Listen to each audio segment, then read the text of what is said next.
Welcome to the Rum Revival. It's Arminder here, and what I have in my hand is a special rum, a bit of a rarity, in fact, because this is a Jamaican rum made 100% from cane juice. Now, when we think of cane juice rums, we think of things like the rum agrioles from Martinique, the clairins from Haiti, and all the great cane juice stuff from Mexico. And Jamaica is not really a country that comes to mind when we're thinking, cane juice rums. And I'm pretty sure that pretty much every single Jamaican rum that we've ever gotten here in the US has been made with molasses or a combination of molasses and cane juice. Now, don't fact check me on that, but it just kind of feels right. So let's go with that. But this here is in fact a 100% Jamaican cane juice rum from Worthy Park.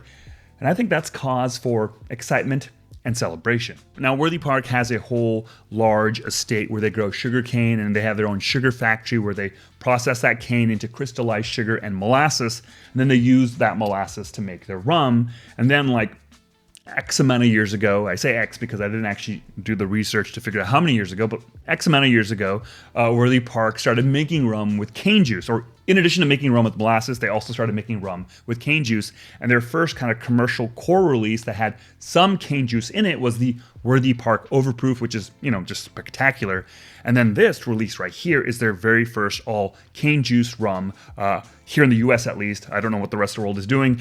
This is the Worthy Park ninth floor selection. So this is made from cane juice from sugar cane that was grown on Worthy Park's estate. That cane juice goes through a 2 to 3 week fermentation in American white oak vats. It's then distilled on a double retort pot still, bottled at 54% ABV. And in terms of a mark, it here says the WPE-CJN mark. Now that is a variant of their standard WPE mark. Now WPE stands for Worthy Park Extra, which is their highest ester mark that they make. I believe it's up to 800 grams per hectoliter of pure alcohol in terms of the ester count.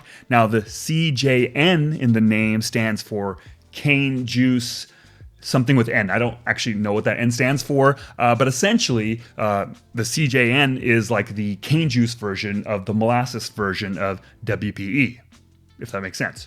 Now, this is not a core year-round release. Don't get too excited. It is a limited release. It's actually a pick or selection by Skurnik, who is the New York distributor of Worthy Park. And Skurnik's kind of various private selections and barrel picks are all labeled as ninth floor selections because I guess their office is on the ninth floor of some building. Now, there are a total of 654 bottles produced. It retails around $70, and it is only available in and around the New York market. Now, there are, of course, a few retailers in New York that will ship to some other states, like Baytown Wine and Spirits and Astor Wine and Spirits, and I believe Curiata has some inventory of this as well. Now, the real force behind this release is Meredith Olszewski and her husband Jeff, who are a part of the Rumchester Rum Club out of Rochester, New York. They visited Worthy Park a couple of years back, found a tote of WPE CJN, then asked Worthy Park very nicely if they could have it as a pick, and Worthy Park was down. So then Meredith and Jeff asked their friend James at Skurnik, who kind of got behind making it a ninth floor Skurnik pick. And all that took, of course, a couple of years for all the logistics to get sorted, but here it is now, right? So big shout out to Meredith, to Jeff and James for making this happen. Thanks. All right, so enough of that. Let's actually give this rum a try. All right, let's talk about the aroma first. Let's give it a smell. The moment that I first kind of cracked that open a couple days ago, kind of smelled it right away. And the first time I had it in a glass and I smelled it, I immediately had kind of a smile on my face because it is at one part undeniably Worthy Park.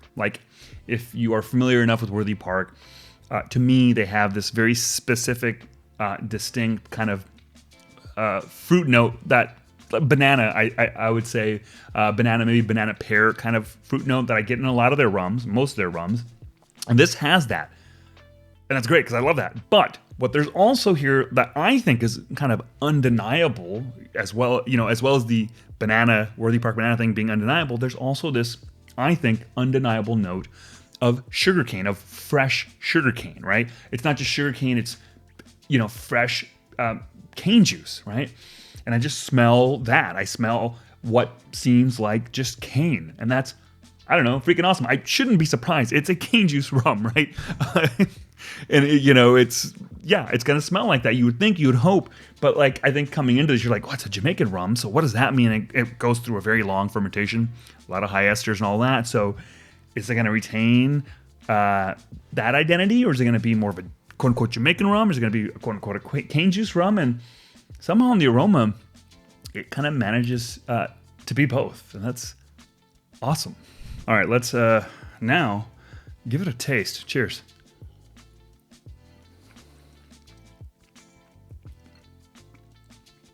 I'm going to be upfront here. I freaking love this rum. It's so damn good. All right, calm down, boy.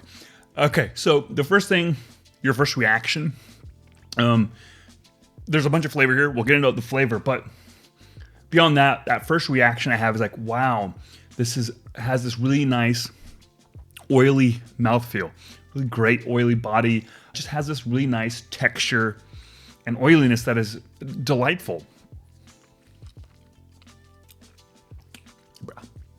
All right, so the first thing flavor-wise that I get is, to me, a very clear flavor of sugarcane. It's very clearly a cane juice rum. It's a fresh, juicy stalk of sugarcane.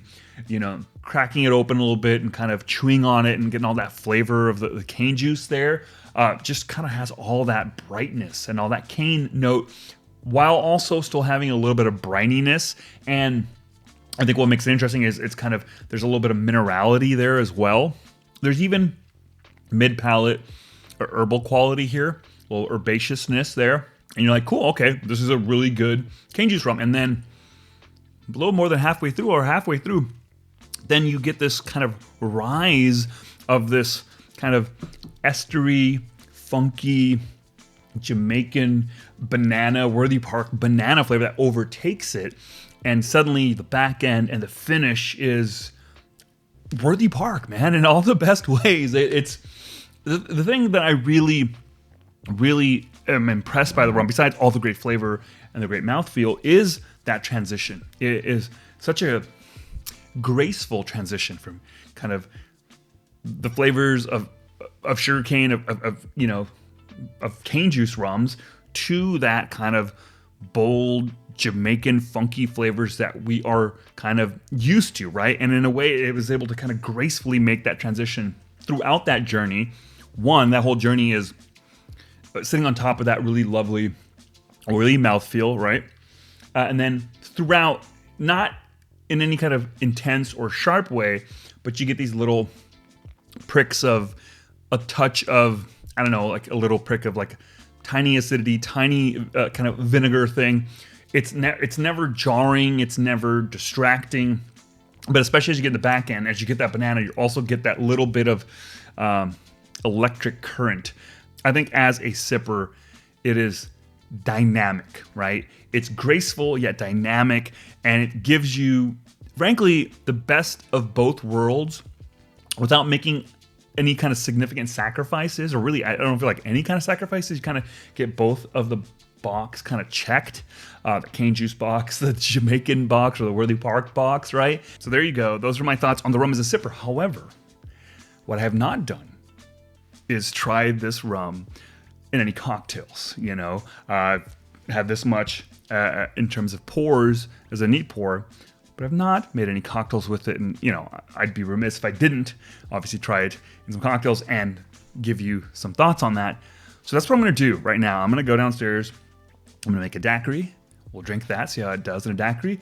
And then I'm going to make a Mai Tai with it. It's a Jamaican rum after all. We're going to see how it does in a Mai Tai. I'm actually super, super excited. So I'm going to go and do that right now. All right, so I've got my daiquiri right here. Let's give it a try. Cheers. Smells amazing. It smells so nice.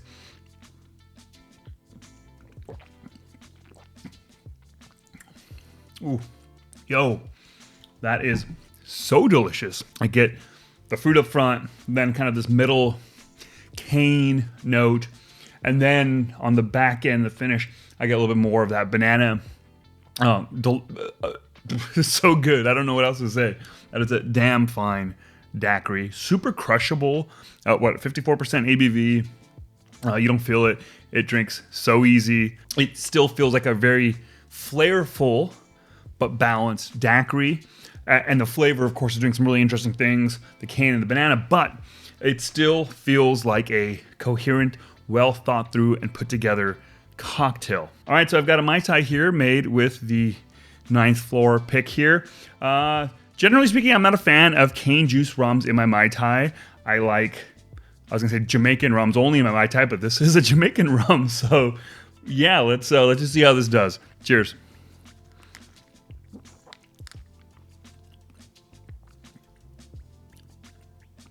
Whoa, okay.